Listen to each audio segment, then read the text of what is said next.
Well, actually, I'm glad you asked the question about sovereign wealth funds, because the debate about sovereign wealth funds is a perfect illustration of the new anxiety of the West. I mean, there's been this demonization of sovereign wealth funds in the Western media, and they are being described as political animals out to eat up the world, you know. Actually, the sovereign wealth funds are very conservative institutions. Their only goal is to preserve their wealth.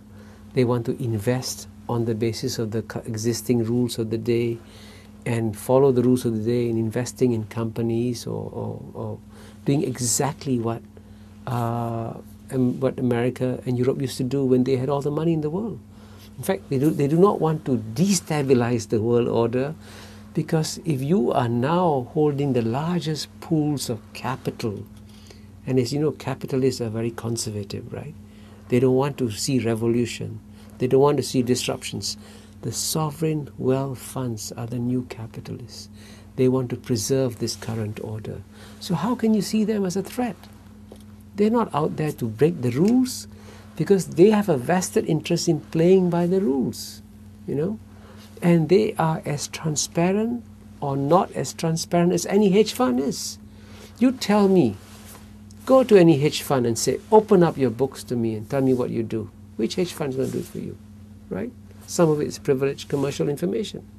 And in the same way, that's exactly what the sovereign wealth funds are doing.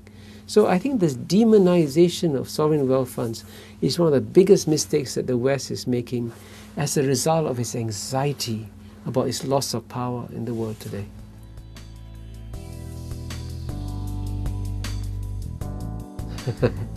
Well, if you consider the concentration of capital that America used to have, when you had the great barons, the Rockefellers and the Carnegies, right? You used to have this massive amounts of wealth concentrated in very few hands. Well, this is what history is all about. I mean, how is it you are so calm about one individual, Bill Gates, having $60 billion? If you're not uncomfortable about one individual having $60 billion, why are you worried when a whole country of 4 million people have $200 billion? If you divide $200 billion by 4 million people, it's nothing compared to what Bill Gates has.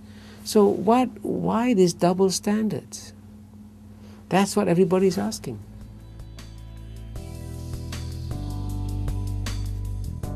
Sure, it is their money, but you know, if you are a Singaporean and you became independent in 1965, and you had the per capita income of Ghana, $500, and there was no money in the bank, no savings, right? And today, you are a Singaporean, you're sitting on this enormous pool of savings. Are you supposed to feel unhappy or happy? Come on, the Singaporeans know that the great advantage that Singaporeans have over many other countries is that they have absolute confidence that not a penny is being stolen from that pool of savings, okay? Now, very few countries can have the same kind of confidence. And you take a country like Nigeria.